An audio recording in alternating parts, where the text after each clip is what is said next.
Hey everyone, Dave here with Affordable Door and Gate. I'm hoping somebody, or all of you, actually, all of my viewers, can help me out with this one. Throw some input in. Give me your recommendation. Let's help this gentleman out. Terry actually sent this to me. It says, Dave, hate to bother you for advice. Not a problem. I enjoy it. That's why I'm here. I'm glad you even asked a question. Saw your YouTube video on the 9605 Wayne Dalton. Wasn't quite the nicest on that one, probably. So I'm building a shop in the backyard to store our camper. That's awesome. Says the door will be a 16 wide by 12 high, I'm assuming. We are in South Carolina. I want a hurricane rated door, but wondered what direction you'd go in terms of manufacturer, model, etc. Seems a little tough to find info on a recommendation. Not looking for a commercial door, though being near the house. Thanks for anything you could pass along. All right, so we're going to dive into this. Let's get into it. So some of the best things really for any garage door in general, and I'm going to make this kind of encompass for everybody, is I'm assuming that Terry's not doing a non-insulated door, but he could be. And you can do a non-insulated door. It really just comes down to right here, the strut. This strut is what makes or breaks the door. Let me show you another picture here. So you can see right here, like I said, these are the panels, and panels are just not strong. Think of panels as 4x8 sheets of plywood. They're not very strong unless they have structure. So the strut right here, this is a 2-inch strut. This is what actually gives it strength. So I definitely like to hear from my fellow followers, my subscribers, that if you're an installer, let me know your opinion on what you think. So like this one right here, I believe these are 2-inch struts and they are going across each section. So here's the thing I would do if I was in Terry's. Obviously talk to whoever you're going to purchase the garage doors through. If you're going to a box store or if you're going to a garage door company, the big thing is just tell them what you want. Tell them you want, the Primo. So in my brain, my first thing that go to is I go a 2-inch thick, probably sandwich door. Steel on steel is going to be the best. And you want struts or whatever they recommend. Sometimes they do almost like a C channel. And what I'll do is I'll show you a picture of that here and we'll take a look at these struts also. But you want struts on each section.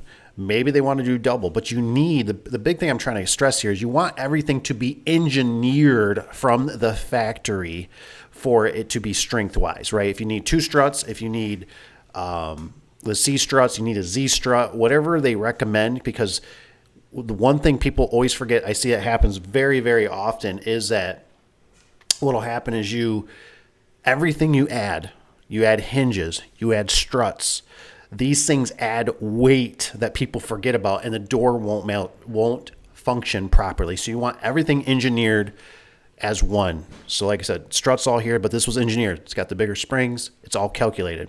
So keep that in mind. So I don't even know what this is for strut wise on this puppy. These are some monster boxed in. I don't know if this is like a C or if it's like a I channel. I don't even know what they call this. I've never seen one this heavy duty, but you can tell obviously this is not an insulated door. But this thing is made either for impact or they're doing it for really high wind rating. That's another thing too, is you can always ask the wind rating, because I believe you can go up in wind rating and that's going to get you more structure. But like I said, the biggest thing where you'll make your mistake is if you don't get it engineered together. You know what I'm saying? It's just, don't try to add this stuff on after you purchase the door. Always make sure it comes as a package. So here's your standard strut that's on most garage doors. And like I said, you'd want to put this on every panel. They might do they might do 2 per panel just to help it. And what they can do is right here where the mouse is, sometimes they have a 2-inch strut, and that's this profile right here. They call this typically a 2-inch, and then they might have a 3-inch. So it's just going to be this profile is going to be taller, and the taller it is more structure on it. So a 3-inch strut is actually better than a 2-inch strut for integrity and structure wise. But like I said, kind of go with what they recommend and who you're ordering it through. I have also seen a strut similar to this in this picture mounted to it, and this is actually even stronger yet. So it's kind of whatever they recommend. So if anyone can help Terry out, please put it in the comments below what your thoughts are. Now, this would be a vinyl back door, and we can see here it's only got one strut. So this wouldn't be a very good wind load hurricane door by any means. This thing would cave in pretty easy. I know there is things that they do to reinforce the track. There's things they can do with the hinges. So like I said, the biggest thing is, you know, talk to an expert. And if you feel like something doesn't feel right, either contact me or, you know, check a couple more companies and see what they say. And, you know, maybe do a little price shopping because things can kind of feel like they're going to get out of control. But use your best judgment. I don't think there's a miracle pill for anything. Like I said, I'm just kind of a true 2-inch door guy for thickness. Get your standard hinges, get the struts or whatever they recommend. Make sure the springs are going to be capable of doing it.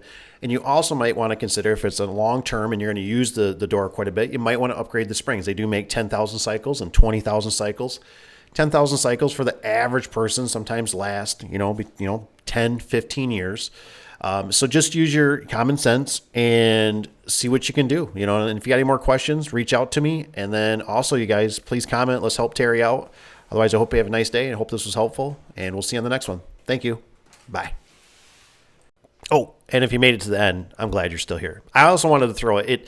It doesn't matter so much the manufacturer to me. It's probably the gauge of steel, a sandwich door, non-insulated door, the struts. Every manufacturer has a cheaper model. Every manufacturer has a better model. So it just depends on what kind of style you like, the color, and it depends a lot on what you spend, right? It comes down to the money. The more money, normally the better quality, more better gadgets, but use some common sense.